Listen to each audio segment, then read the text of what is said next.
Hello everyone, this is Basil. Welcome to I plus training solutions. Federal ബാങ്കിന്റെ എക്സാമിനേഷന്റെ date വന്നിട്ടുണ്ട്. നമ്മളെല്ലാവരും തകൃതിയായിട്ട് പഠിച്ചുകൊണ്ടിരിക്കുകയായിരിക്കും.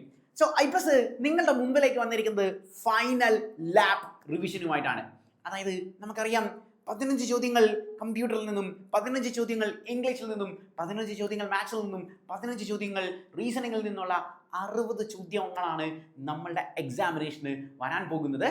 ഓരോ ചോദ്യത്തിനും 1 മിനിറ്റ് വെച്ച് 60 മിനിറ്റ്, അതായത് 1 മണിക്കൂറാണ് നമുക്കുള്ളത്. നമുക്ക് നെഗറ്റീവ് മാർക്കിംഗ് ഇല്ല ഈ എക്സാമിനേഷന് എന്നുള്ള കാര്യം ഒരിക്കൽ കൂടി ഞാൻ നിങ്ങളെ ഓർമ്മിപ്പിക്കുന്നു. അതായത് എല്ലാ ക്വസ്റ്റ്യൻസും നിങ്ങൾ അറ്റൻഡ് ചെയ്യുക ഈ 60 മിനിറ്റിൽ എന്നുള്ള കാര്യം ഓർത്തുകൊള്ളുക. ആൻഡ് നമുക്ക് ഇന്നത്തെ സെഷനിൽ നമ്മളുടെ എല്ലാ വിഭാഗത്തിൽ നിന്നുള്ള കുറച്ച് ചോദ്യങ്ങൾ പരിചയപ്പെടാം. ഏറ്റവും ഹൈ ലെവൽ ക്വസ്റ്റ്യൻസ് ആണ് നമ്മൾ ഇന്ന് പരിചയപ്പെടുന്നത്. അതുകൊണ്ട് നിങ്ങൾ ടെൻഷൻ ഒന്നും ആവണ്ട. എന്തിനാണ് എക്സാമിന് മുമ്പ് ഒരു ഹൈ ലെവൽ ക്വസ്റ്റ്യൻ തരുന്നത് എന്ന് ചോദിച്ചു കഴിഞ്ഞാൽ, നമ്മുടെ ഇംഗ്ലീഷിലൊരു യൂസേജ് ഉണ്ട്, only the test of fire make fine steel.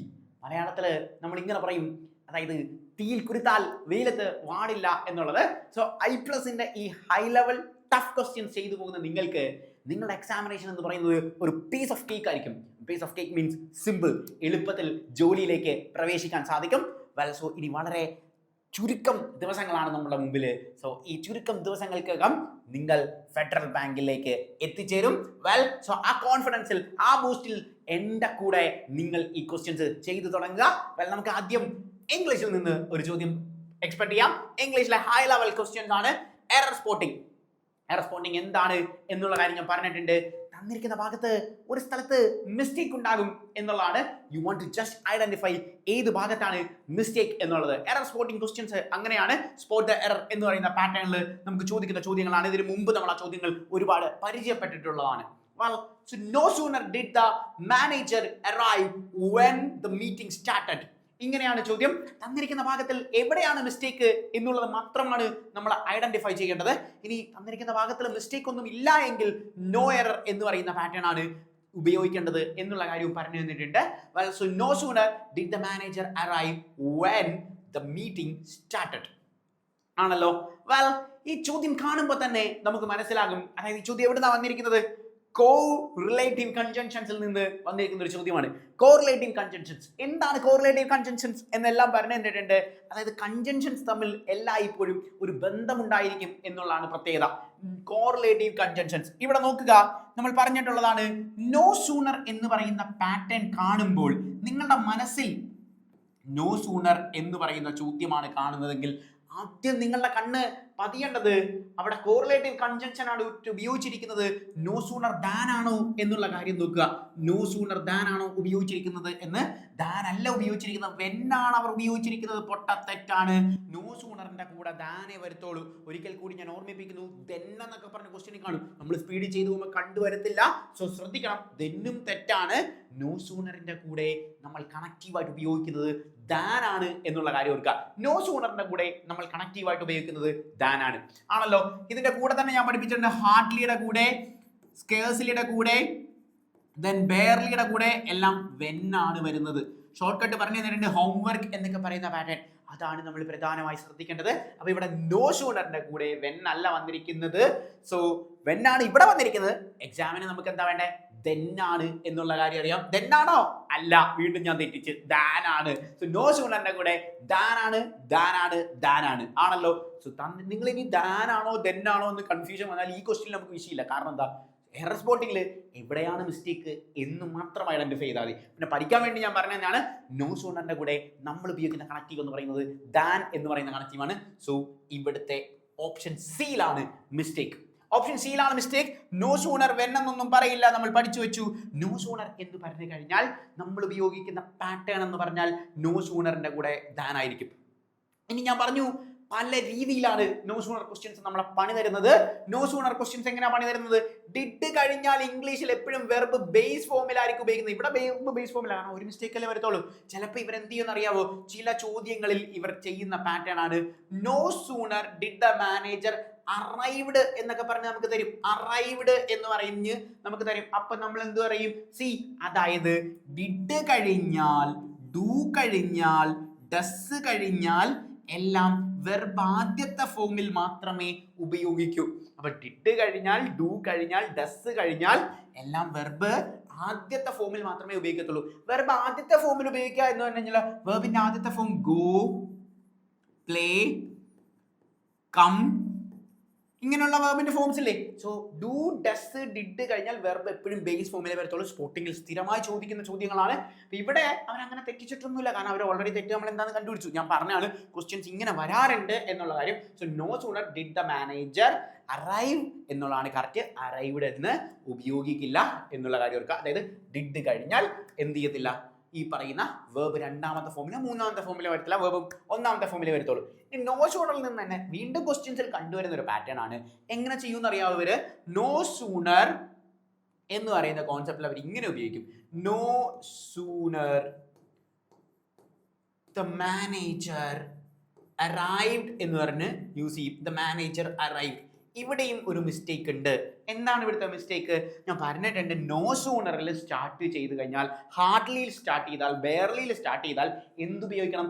Law of conversions ഉപയോഗിക്കണം. ലോ ഓഫ് കൺവേർഷൻ എന്ന് പറഞ്ഞു കഴിഞ്ഞാൽ എന്താ? സി, നമ്മുടെ law of inversion, not conversion. Conversion നമ്മൾ ഫിസിക്സിൽ പഠിക്കുക. Law of inversion. എന്താ ഇൻവേർഷൻ? ഇൻവേർഷൻ എന്ന് പറഞ്ഞാൽ ഒരു കാര്യത്തെ തിരിച്ചിടുന്നതിനാണ് നമ്മൾ ഇൻവേർഷൻ എന്ന് പറയുന്നത്. ഒരു കാര്യത്തിനെ അങ്ങോട്ടും ഇങ്ങോട്ടും തിരിച്ചിടുന്ന പാറ്റേൺ. അതായത് നമുക്ക് ഒരിക്കലും സാധാരണഗതിയിൽ നമ്മൾ സബ്ജക്റ്റ്, വെർബ്, ഒബ്ജക്റ്റ്, ഇതാണ് എന്ത് നമ്മുടെ സ്ട്രക്ചേഴ്സിൽ പോകുന്ന പാറ്റേൺ. സബ്ജക്റ്റ്, വെർബ്, ഒബ്ജക്റ്റ് എന്ന് പറയുന്ന പാറ്റേൺ ആണ്. ഓക്സിലറി വെർബ് ഉണ്ടെങ്കിൽ സബ്ജക്റ്റ് കഴിഞ്ഞിട്ട് ഓക്സിലറി വെർബ് കഴിഞ്ഞിട്ടായിരിക്കും വെർബ് ഉപയോഗിക്കുന്നത്, ആണല്ലോ. എന്നാൽ ഇൻവേർഷൻ ഫോളോ ചെയ്യണമെങ്കിൽ ആദ്യം നമ്മൾ ഓക്സിലറി വെർബ് ആയിരിക്കും ഉപയോഗിക്കുന്നത്. അപ്പൊ ഇവിടുത്തെ റൂൾ എന്താ? നോ സൂണർ വന്നാലോ, ഹാർഡ്ലി വന്നാലോ, സ്കേഴ്സ്ലി വന്നാലോ ആദ്യം ഓക്സിലറി വെർബ് ഉപയോഗിക്കണം, എന്നിട്ടേ ബാക്കി പരിപാടിയൊന്നും നടക്കത്തുള്ളൂ. അപ്പൊ ഇതാ കണ്ടോ, നോ സൂണർ ഡിഡ് ഉപയോഗിച്ചുണ്ടോ? ഇവിടെ ശരിയാ, കാരണം ഇവിടുത്തെ തെറ്റ് നമ്മൾ ഓൾറെഡി പറഞ്ഞു, ഇതാണ് തെറ്റ് എന്നുള്ളത്. ക്വസ്റ്റ്യൻ ഇങ്ങനെയും വരും. അപ്പൊ ഇവിടെ no sooner the manager arrived എന്ന് പറഞ്ഞാൽ തെറ്റാണ്. കാരണം no sooner did the manager arrive എന്നേ ഉപയോഗിക്കത്തുള്ളൂ, അല്ലെങ്കിൽ no sooner had the manager arrived എന്നേ പറയത്തുള്ളൂ. എന്തായാലും ഇൻവേർഷൻ ഫോളോ ചെയ്യണം എന്നുള്ളതാണ് പ്രത്യേകത. It's very very important. So ഇൻവേർഷൻ്റെ പാറ്റേൺ എങ്ങനെയാണ് ഫോളോ ചെയ്യേണ്ടത് എന്നുള്ള കാര്യം പറഞ്ഞു. ഇൻവേർഷൻ കൃത്യമായി ഫോളോ ചെയ്തിരിക്കണം. അപ്പം നോ സൂണറിൽ നിന്നുള്ള ചോദ്യങ്ങൾ എങ്ങനെയാണ് വരുന്നത് എന്നുള്ള കാര്യം മനസ്സിലായല്ലോ. അപ്പം നമുക്ക് ഇംഗ്ലീഷിലെ ഇനിയും ചോദ്യങ്ങളുണ്ട്, പക്ഷെ നമുക്ക് വേറെ എന്ത് ചെയ്യണം? വേറൊരു ക്വസ്റ്റ്യൻ നോക്കാം. സി, സെന്റൻസ് ഇംപ്രൂവ്മെന്റ്, പല ടൈപ്പ് ക്വസ്റ്റ്യൻസ് ഉണ്ട്, അത് നമുക്ക് ഡിസ്കസ് ചെയ്യാം. വെൽ, സോ അതിനു മുമ്പ് നിങ്ങൾക്ക് റീസണിങ്ങിൽ നിന്നൊരു ചോദ്യം ചെയ്യാം, ആണല്ലോ. അതായത് ഇന്നത്തെ നമ്മുടെ സെഷനിൽ നമ്മൾ റീസണിങ്ങിൽ നിന്നൊരു ക്വസ്റ്റ്യൻ ചെയ്യുന്നുണ്ട്, ദെൻ ഇംഗ്ലീഷിൽ നിന്നൊരു ചോദ്യം ചെയ്യുന്നുണ്ട്, മാത്സിൽ നിന്നൊരു ചോദ്യം ചെയ്യുന്നുണ്ട്, കമ്പ്യൂട്ടറിൽ നിന്നൊരു ചോദ്യം ചെയ്യുന്നുണ്ട്.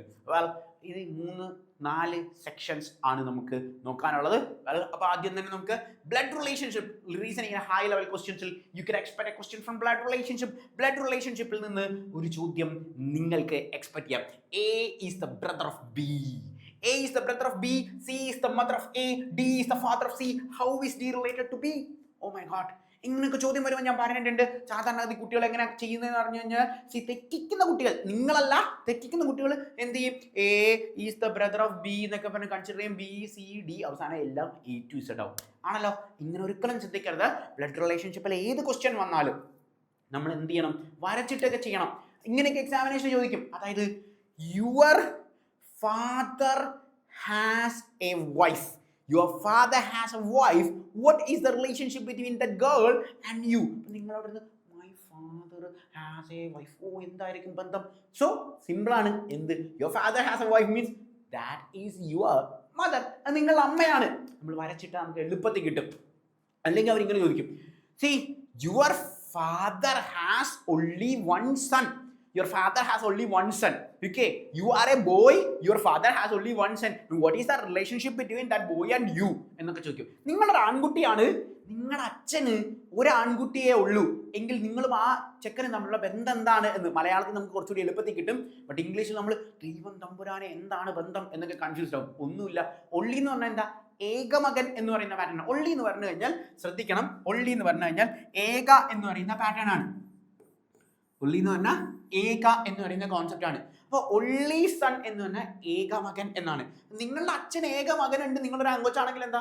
അത് നിങ്ങൾ തന്നെയല്ലേ, അത് നിങ്ങൾ തന്നെയല്ലേ ആ റിലേഷൻ. ഇങ്ങനെയാണ് പാറ്റേൺ വരുന്നത്. അപ്പം നമ്മൾ പ്രധാനമായി ശ്രദ്ധിക്കേണ്ട കാര്യം എന്താ? എന്ത് ക്വസ്റ്റ്യൻ വന്നാലും ബ്ലഡ് റിലേഷൻഷിപ്പിൽ എത്ര കോൺഫിഡൻ്റ് ആയിട്ട് നിങ്ങൾ ചെയ്യാൻ സാധിച്ചാലും ശ്രുതി സാർ പറഞ്ഞു തന്നിട്ടുള്ള ട്രിക്സ് ഒക്കെ നിങ്ങൾക്ക് അറിയാവുന്നതുകൊണ്ട് നിങ്ങൾക്ക് പെട്ടെന്ന് കിട്ടുമെന്ന് എനിക്കറിയാം. So remember one thing that നിങ്ങൾ എത്ര മിടുക്കനായാലും എത്ര സ്കിൽഫുൾ ആണെങ്കിലും what you want to do is വരച്ച് ചെയ്ത് നോക്കുക, അല്ലെങ്കിൽ തെറ്റുപറ്റും. വെൽ, സോ ബ്ലഡ് റിലേഷൻഷിപ്പിൽ നിന്ന് നിങ്ങൾക്കൊരു ചോദ്യം പ്രതീക്ഷിക്കാം. A is the brother of B. ഇതാണല്ലോ ചോദ്യം. A is the brother of B, C is the mother of A, D is the father of C, how is D related to A B എന്ന് പറയുന്ന ചോദ്യം. നമ്മൾ എങ്ങനെയാണ് ഈ ചോദ്യ പാറ്റേണുകൾ ചെയ്യേണ്ടത് എന്ന് നമ്മൾ പറഞ്ഞിട്ടുണ്ട്. A is the brother of B ആണല്ലോ. എ എന്ന് പറയുന്നത് ബിയുടെ ബ്രദർ ആണ്. എ എന്ന് പറയുന്നത് ബിയുടെ ബ്രദർ ആണ്. അപ്പൊ ബ്രദേഴ്സ് സിസ്റ്റേഴ്സ് എല്ലാം നമ്മൾ സെയിം ലൈനിലാണ് വരയ്ക്കുന്നത്. കാരണം നമുക്ക് തുല്യമായ ആൾക്കാരല്ലേ. നമ്മുടെ ബ്രദർ, നമ്മുടെ സിസ്റ്റർ എന്നൊക്കെ പറയുന്നത് നമുക്ക് തുല്യമായ ആളായതുകൊണ്ട് നമ്മൾ സെയിം ലൈനിലായിരിക്കും അവരെ വരയ്ക്കുന്നത്. So A is the brother of B എന്ന് പറയുന്ന പാറ്റേണിൽ നമ്മൾ വരയ്ക്കുന്ന രീതിയാണ് നമ്മൾ കാണിച്ചത്. A is the brother of B ഇങ്ങനെയായിരിക്കും വരയ്ക്കുന്നത് ആണല്ലോ. ഇതിൽ ആരാ brother? A is the brother of B എന്ന് പറഞ്ഞാൽ ബിയുടെ ബ്രദറാണ് എ. നിങ്ങൾക്ക് ഇംഗ്ലീഷ് പാടാണ്, ഞാൻ പറഞ്ഞിട്ടുണ്ട്. റീസണിങ്ങിൽ മലയാളം തിരിച്ചിട്ട് വായിക്കാണ്. A is the brother of B എന്ന് പറഞ്ഞാൽ ബിയുടെ സഹോദരനാണ് എ. ബിയുടെ സഹോദരനാണ് എ ആണല്ലോ. ബിയുടെ സഹോദരനാണ് എ എന്ന് പറഞ്ഞാൽ എ പ്ലസ് ആണ്. So A is the brother of B. B എന്താണെന്ന് എനിക്കറിയില്ല. Okay. C is the mother of A. C എന്ന് പറയുന്ന മദറാണ്. ആൺകുട്ടിക്ക് നമ്മൾ പ്ലസ് കൊടുത്തു, പെൺകൊച്ചിന് നമ്മൾ മൈനസ് കൊടുത്തു ആണല്ലോ. അമ്മ, അച്ഛൻ എന്നൊക്കെ പറയുന്നത് എപ്പോഴും നമുക്ക് മുകളിൽ വരുന്ന ആൾക്കാരാണ്. നമ്മളുടെ അമ്മ അല്ലെങ്കിൽ നമ്മളുടെ അച്ഛൻ എന്ന് പറയുന്നത് എല്ലായ്പ്പോഴും നമുക്ക് മുകളിൽ വരുന്ന ആളാണ്. അപ്പൊ എ എന്ന് പറയുന്ന പാറ്റേണിൽ ഇവിടെ പറഞ്ഞു A is the brother of B. So brother ആയതുകൊണ്ട് നമ്മൾ സെയിം ലൈനിൽ വരച്ചു.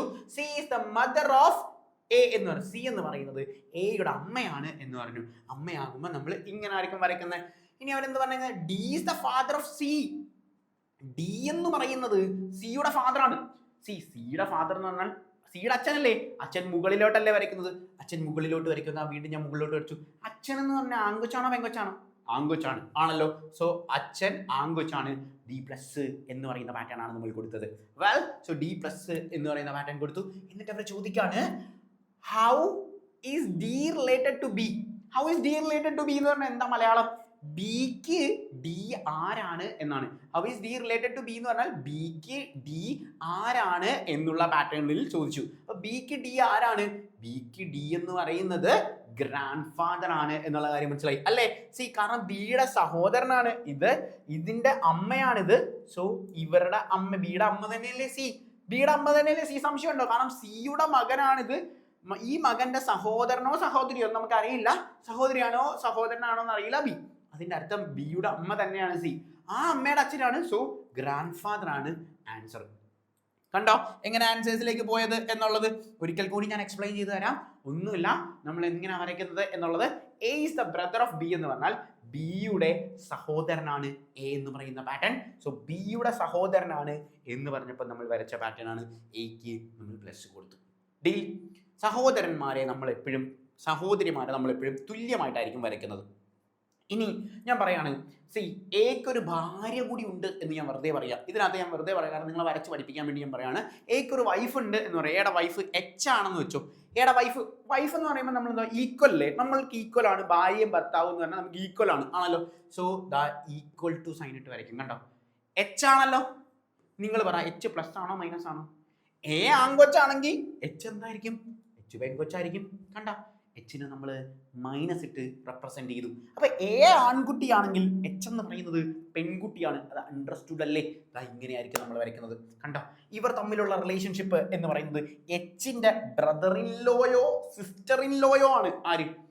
ഈ പറയുന്ന ബി എന്ന് പറഞ്ഞാൽ ബ്രദർ ഇൻ ലോയോ സിസ്റ്റർ ഇൻ ലോയോ എന്ന് ഞാൻ പറയാൻ കാരണം എനിക്കറിയില്ല. ഇവിടെ പ്ലസും മൈനസും ഒന്നും ഇട്ടിട്ടില്ല, അതുകൊണ്ടാണ് പറഞ്ഞിരിക്കുന്നത്. അപ്പം ഡി ഇങ്ങനെയാണ് പാറ്റേൺ വരയ്ക്കുന്നത്. അപ്പൊ എയുടെ അച്ഛനാണെന്ന് എയുടെ അമ്മയാണെന്ന് പറഞ്ഞ മുകളിലേക്ക് വരച്ചു. ഇനി ഞാൻ വേണമെങ്കിൽ ഒരു കാര്യം കൂടെ കാണിച്ചു തരാം. സിയും എഫും തമ്മിൽ കല്യാണം കഴിച്ചു. സിയും എഫും തമ്മിൽ കല്യാണം കഴിച്ചു. കല്യാണം എങ്ങനെയാണ് നമ്മൾ ഇങ്ങനെയല്ല വരയ്ക്കുക? സിയും എഫും തമ്മിൽ കല്യാണം കഴിച്ചു എന്ന് പറയുന്ന പാറ്റേൺ. അപ്പൊ സിയും എഫും തമ്മിൽ കല്യാണം കഴിച്ചു ഈക്വൽ ടു സൈനിലിട്ടായിരിക്കും വരയ്ക്കുന്നത്. നിങ്ങൾ പറയാം എഫ് പ്ലസ് ആണോ മൈനസ് ആണോ? എഫ് പ്ലസ് അല്ലേ? കാരണം എന്താ? സി മൈനസ് ആണെങ്കിൽ എഫ് എന്ന് പറയുന്നത് പ്ലസ് ആണ്. ഇനി നിങ്ങൾ പറ, അതായത് എഫിന് എത്ര മക്കളുണ്ട്? എഫിന് എത്ര മക്കളുണ്ട്? എഫിന് 2 മക്കളാണുള്ളത്. കണ്ടോ, എഫിന് 2 മക്കളാണുള്ളത്. ഒരാൺകൊച്ചും ഇതാരാണെന്ന് നമുക്ക് അറിയില്ല. സോ 2 മക്കളാണുള്ളത്. ഇനി എഫും എച്ചും തമ്മിലുള്ള ബന്ധം എന്താ? എഫും എച്ചും തമ്മിലുള്ള ബന്ധം നോക്ക്. എഫും എച്ചും തമ്മിലുള്ള ബന്ധം എന്ന് പറയാൻ പറ്റുമോ? ആ എച്ചിന്റെ ഫാദർ ഇല്ലോയാണ്. എച്ചിന്റെ ഫാദർ ഇല്ലോ. ഇല്ലോസ് എന്ന് പറഞ്ഞാൽ എന്താ? ഡയറക്റ്റ് ബ്ലഡ് റിലേഷൻഷിപ്പ് ഇല്ലാത്തവരെയാണ് നമ്മൾ എന്ത് ഇല്ലോസ് എന്ന് വിളിക്കുന്നത്. ഡയറക്റ്റ് ബ്ലഡ് റിലേഷൻഷിപ്പ് ഇല്ല. ഇപ്പൊ എക്സാമ്പിൾ പറഞ്ഞു കഴിഞ്ഞാൽ എൻ്റെ അമ്മയായിട്ട് എനിക്ക് ഡയറക്റ്റ് ബ്ലഡ് റിലേഷൻഷിപ്പ് ഉണ്ട്, എൻ്റെ അച്ഛനുമായിട്ട് എനിക്ക് ബ്ലഡ് റിലേഷൻഷിപ്പ് ഉണ്ട്. എൻ്റെ ഭാര്യയുടെ അച്ഛനുമായിട്ട് എനിക്ക് ബ്ലഡ് റിലേഷൻഷിപ്പ് ഉണ്ടോ? ഇല്ലല്ലോ. കാരണം എൻ്റെ ഭാര്യയുടെ അച്ഛനുമായി എനിക്ക് ബ്ലഡ് റിലേഷൻഷിപ്പ് ഇല്ല. അതുകൊണ്ടാണ് എൻ്റെ ഫാദർ ഇൻ ലോ എന്ന് പറയുന്നത്. എൻ്റെ സഹോദരിയുമായിട്ട് എനിക്ക് ബ്ലഡ് റിലേഷൻഷിപ്പ് ഉണ്ട്, അതുകൊണ്ട് ആണ് എൻ്റെ സിസ്റ്റർ ആയത്. എന്നാൽ എൻ്റെ സഹോദരിയെ വിവാഹം കഴിച്ച വ്യക്തിയുമായിട്ട് എനിക്ക് ബ്ലഡ് റിലേഷൻഷിപ്പ് ഇല്ല, അതുകൊണ്ടാണ് ബ്രദർ ഇൻ ലോ എന്ന് നമ്മൾ യൂസ് ചെയ്യുന്നത്. അപ്പം ബ്രദർ ഇൻ ലോ എന്ന് പറയുന്ന പാറ്റേൺ നമ്മളുടെ സഹോദരിയെ വിവാഹം കഴിച്ച വ്യക്തിയാണ്. നമ്മൾ അളിയൻ എന്നൊക്കെ മലയാളത്തിൽ ഉപയോഗിക്കുന്ന പാറ്റേൺ ആണ്. അപ്പോൾ ബ്ലഡ് റിലേഷൻഷിപ്പ് വളരെ ഇമ്പോർട്ടൻ്റ് ആണ്. നിങ്ങൾ എന്താണ് ചെയ്യേണ്ടത് എന്നുള്ള കാര്യം ഞാൻ പറഞ്ഞിട്ടുണ്ട്. സാധനം വരച്ച് തന്നെ ചെയ്യുക. It's very important. ആൻഡ് ഇത് വായിക്കുന്ന കാര്യത്തിലും ശ്രദ്ധിക്കണേ. അതായത് ഇപ്പോൾ എക്സാമ്പിൾ വരുന്ന കഴിഞ്ഞാൽ ഇവിടെ നമ്മൾ D is the father of C, how is D related to B എന്ന് പറഞ്ഞ ഓപ്ഷൻസിൽ ഒരെണ്ണം ഗ്രാൻഡ് ഫാദർ മാത്രമേ ഉള്ളതെന്ന് നിങ്ങൾ കൺഫ്യൂസ്ഡ് ആവില്ല. ഇനി അവിടെ ഗ്രാൻഡ് സൺ എന്നോ അല്ലെങ്കിൽ ഗ്രാൻഡ് ചൈൽഡ് എന്നൊക്കെ തന്നു കഴിഞ്ഞാൽ, ഗ്രാൻഡ് ചൈൽഡ് എന്ന് പറഞ്ഞു കഴിഞ്ഞാൽ ഫിഗർ ഇതുപോലെയൊക്കെ തന്നെ ഇരിക്കും, ഒരു മാറ്റവും ഇല്ല, ഫിഗറിന് മാറ്റമൊന്നുമില്ല. ബട്ട് നമ്മൾ കൺഫ്യൂസ്ഡ് ആവും. ഡി റിലേറ്റഡ് ടു ബി എന്ന് പറയുമ്പോൾ അയ്യോ ഇതാ എങ്ങനെയാണ് എന്നുള്ളത്, അതിനാണ് ഞാൻ വായിക്കാൻ പഠിപ്പിച്ചത്. ഡി റിലേറ്റഡ് ടു ബി എന്ന് പറഞ്ഞാൽ ബിക്ക് ഡി ആരാണ് എന്നുള്ളതാണ്. സോ ബിക്ക് ഡി ആരാന്ന് വെച്ചാൽ ബിക്ക് ആരാണ്? ഗ്രാൻഡ് ഫാദർ ആണ്.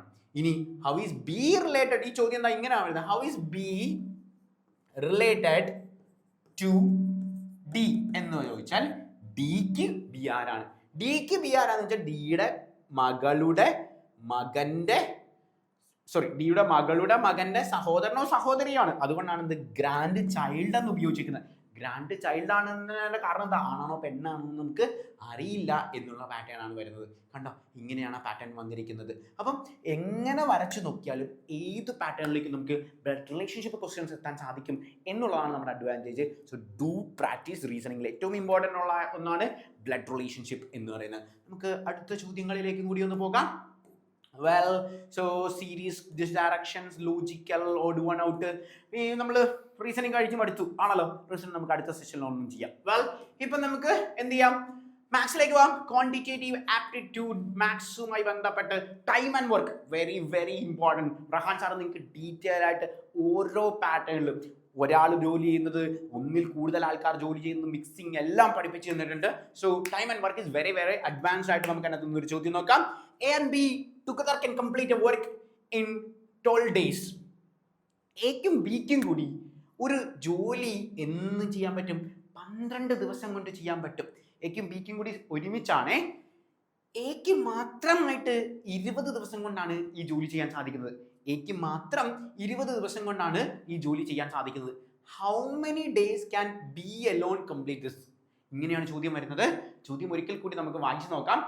എയും ബിയും ഒരു ജോലി 12 ദിവസം കൊണ്ട് ചെയ്തു ആണല്ലോ. എയും ബിയും 12 ദിവസം കൊണ്ട് ഒരു ജോലി ചെയ്തു. ആൻഡ് എ ഒറ്റയ്ക്ക് ഈ ജോലി 20 ദിവസം കൊണ്ടാണ് ചെയ്തത്. എ ഒറ്റയ്ക്ക് ഈ ജോലി 20 ദിവസം കൊണ്ടാണ് ചെയ്തത്.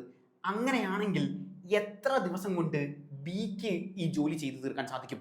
ഇതാണ് ചോദ്യം ആണല്ലോ. അപ്പോൾ ഒരുമിച്ച് ചെയ്തിരിക്കുന്ന ജോലിയെ നമ്മൾ എങ്ങനെയാണ് എഴുതുന്നത്? ഒരുമിച്ച് ചെയ്യുന്ന ജോലിയെ നമ്മൾ എഴുതുന്ന പാറ്റേൺ ആണ് എന്ത്? 1/12. കണ്ടോ, ഒരു ജോലിയല്ലേ, അപ്പൊ ഇങ്ങനെ എഴുതിയാൽ മതി. ഒരു ജോലിയാണ് ആണല്ലോ, സെയിം ജോലിയാണ്. A and B together can complete A work. A വർക്കാണ്, എ എന്ന് വെച്ചാൽ ഒരു ജോലിയാണ് ആണല്ലോ. അപ്പോൾ ഒരു ജോലി 2 പേർക്കും കൂടി എന്ന് പറയാൻ വേണ്ടി നമ്മൾ ഉപയോഗിച്ചത് 1/12 എന്ന് പറയുന്നതാണ്. ആണ് 2 പേരും കൂടി 1/12 ടൈമിൽ ജോലി ചെയ്തു. ഒരാൾ മാത്രം ചെയ്യാൻ വേണ്ടി 2 പേരും കൂടി ചെയ്ത ജോലിയിൽ നിന്ന് ഒരാളുടെ ജോലി കുറച്ച് കഴിഞ്ഞാൽ മറ്റേ ആളുടെ ജോലി കിട്ടൂലേ? 2 പേരും കൂടി ഒരു ജോലി ചെയ്തു. ഈ ജോലിയിൽ നിന്ന് മറ്റേ ആളുടെ ജോലി കുറച്ച് കഴിഞ്ഞാൽ മൂന്നാമത്തെ ആളുടെ ജോലി കിട്ടും. അതായത് 1/20 കുറച്ച് കഴിഞ്ഞാൽ നമുക്ക് ഉത്തരം കിട്ടിക്കഴിഞ്ഞു. Simple logic. ഞാൻ ഇക്വേഷൻ ഒന്നും പറഞ്ഞില്ലേ, കേട്ടോണേ, ഞാൻ ഇത്രേ പറഞ്ഞോളൂ. ഇതാണ് 2 പേരും കൂടി ചെയ്ത ജോലി. അതിൽ നിന്ന് ഒരാളുടെ ജോലി കുറച്ച് കഴിഞ്ഞാൽ മറ്റേ ആളുടെ ജോലി കിട്ടും. ഇത്രയുള്ള ലോജിക്. സിമ്പിൾ ലോജിക് അല്ലേ? എന്തേലും ഇക്വേഷൻ ഞാൻ വല്ല പറഞ്ഞോ? 2 പേരും കൂടി ചെയ്ത ജോലി എന്താണ്? ഒരാളുടെ ജോലി കുറച്ച് കഴിഞ്ഞാൽ ഈ സാധനം കിട്ടും. സെറ്റാണ്. ഈ ഒരൊറ്റ ലോജിക് പാറ്റേണിൽ നമുക്ക് ആൻസർ ചെയ്യാം. അപ്പോൾ 12ഉം 20ഉം മൈനസ് ചെയ്യട്ടെ. 12, 20, 8 എന്ന് പറഞ്ഞാൽ 1/8 എന്നൊക്കെ പറഞ്ഞാൽ ആൻസർ ചെയ്യാൻ പറ്റുമോ എനിക്ക്? ഇല്ല. കാരണം നമുക്കറിയാം ഡിനോമിനേറ്ററുകൾ ഡിഫറെൻ്റ് ആണെങ്കിൽ, ഡിനോമിനേറ്റർ എന്ന് പറഞ്ഞാൽ എന്താ, താഴെ കിടക്കുന്ന ഈ നമ്പേഴ്സ്, താഴെ കിടക്കുന്ന നമ്പേഴ്സിനെയാണ് നമ്മൾ ഡിനോമിനേറ്റേഴ്സ് എന്ന് വിളിക്കുന്നത്. താഴെ കിടക്കുന്ന ഈ നമ്പേഴ്സ് ഡിഫറെൻ്റ് ആണെങ്കിൽ നമുക്ക് എന്ത് ചെയ്യാൻ പറ്റില്ല? മൈനസ് ചെയ്യാൻ സാധിക്കുകയില്ല. ആണല്ലോ, മൈനസ് ചെയ്യാൻ സാധിക്കുകയില്ല. അപ്പം നമ്മൾ എന്ത് ചെയ്യും? LCM കണ്ടുപിടിക്കും. ആണല്ലോ, LCM കണ്ടുപിടിച്ചിട്ടാണ് നമ്മൾ ആൻസേഴ്സിലേക്ക് എത്തുന്നത്. LCM കണ്ടുപിടിക്കാൻ കൺവെൻഷണൽ മെത്തേഡിൽ ഇങ്ങനെ LCM കണ്ടുപിടിക്കാൻ 12, 20 ഇങ്ങനെ 2, 4 ഇങ്ങനെയൊക്കെ ചെയ്യണം. വേണോ? ഞാൻ ഷോർട്ട് കട്ട് പറഞ്ഞു തന്നിട്ടില്ലേ എങ്ങനെയാണ് എളുപ്പത്തിൽ 12ഉം 20ഉം നമുക്ക് കണ്ടുപിടിക്കാൻ സാധിക്കുന്നത്. 12ഉം 20ഉം എങ്ങനെയാണ് നമ്മൾ കണ്ടുപിടിക്കുന്ന പാറ്റേണിലേക്ക് വരുന്നത്. സോ 12ഉം 20ഉം കണ്ടുപിടിക്കാനുള്ള ഏറ്റവും എളുപ്പം വഴി തന്നിരിക്കുന്ന നമ്പറിൽ ഏറ്റവും വലിയ നമ്പർ ഏതാണ് എന്നുള്ള കാര്യം നോക്കുക. തന്നിരിക്കുന്ന നമ്പറിൽ ഏറ്റവും വലിയ നമ്പർ ഏതാണ് എന്നുള്ള കാര്യം നോക്കുക. ആണല്ലോ, തന്നിരിക്കുന്ന നമ്പറിൽ ഏറ്റവും വലിയ നമ്പർ 20ആണ്. അപ്പോൾ LCM കണ്ടുപിടിക്കാനുള്ള എളുപ്പ വഴി ഞാൻ പറയാണ്. തന്നിരിക്കുന്ന നമ്പറിൽ ഏറ്റവും വലിയ നമ്പർ ഏതാണ് എന്ന് നോക്കുക. തന്നിരിക്കുന്ന നമ്പറിൽ ഏറ്റവും വലിയ നമ്പർ 20ആണ്.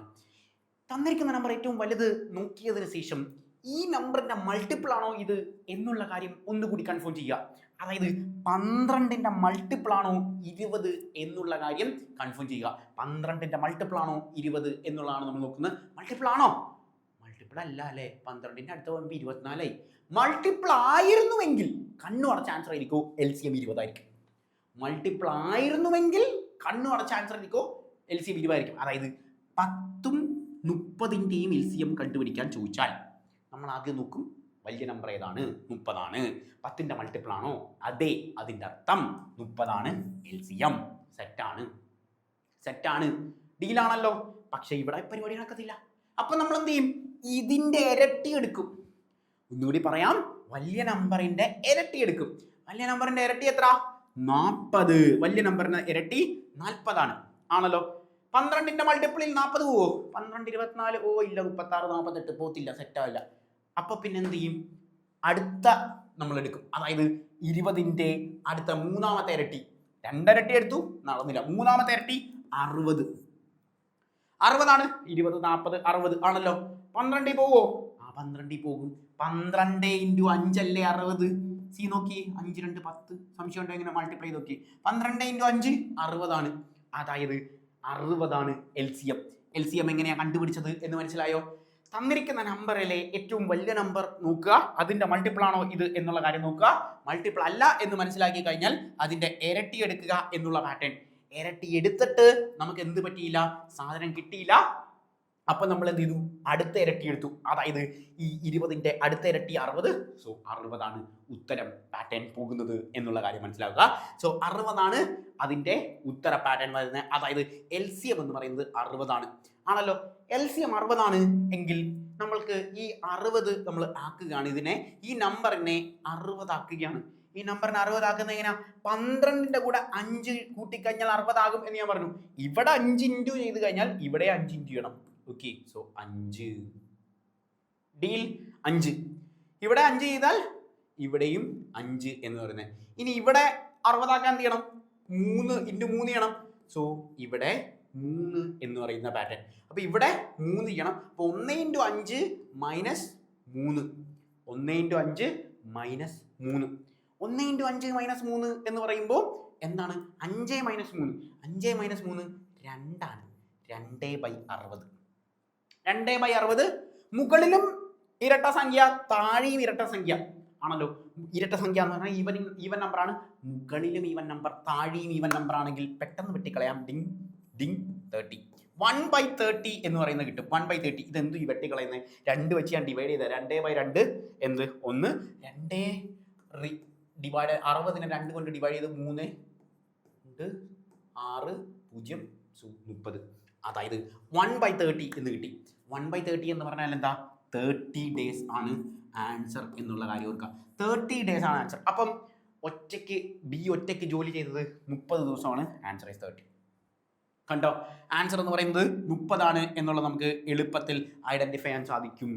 ഒരു കാര്യം കൂടി ഞാൻ പറയാം. രണ്ടുപേരുടെ ജോലി തന്നിട്ടുണ്ടെങ്കിൽ, അതായത് രണ്ടുപേരുടെ ജോലിയാണ് തന്നിരിക്കുന്നത്, അതായത് 30 ദിവസം ഒരാൾ ജോലി ചെയ്തു, മറ്റേയാൾ എന്ത് ചെയ്തു, മറ്റേയാൾ 20 ദിവസം കൊണ്ട് ജോലി ചെയ്തു എന്ന് പറഞ്ഞു കഴിഞ്ഞാൽ രണ്ടുപേരും കൂടി ഒരുമിച്ച് ചെയ്താൽ എത്ര ദിവസം കൊണ്ട് ജോലി ചെയ്യും എന്ന് കണ്ടുപിടിക്കുന്ന പാറ്റേണും ഇതേ ലോജിക്കാണ് 1/30 പ്ലസ് 1/20 ചെയ്തായി. രണ്ടുപേർ തമ്മിൽ ജോലി കൂട്ടിക്കഴിഞ്ഞാൽ എന്ത് കിട്ടും? രണ്ടുപേരുടെയും കൂടി ജോലി കിട്ടും. ഒരാളുടെ ജോലി 1/30 ആണ്, മറ്റേയാളുടെ ജോലി 1/20 ആണ്. അങ്ങനെയാണെങ്കിൽ രണ്ടുപേരും കൂടി ചെയ്യുന്ന ജോലി എന്ന് പറയുന്നത് ഒരുമിച്ച് പാറ്റേൺ കിട്ടും. ഇവിടെ നമുക്ക് ഓൾറെഡി അറിയാം 1/12 ആയിരിക്കും ഇവിടെ ആൻസർ ആയിട്ട് വരുന്നത്.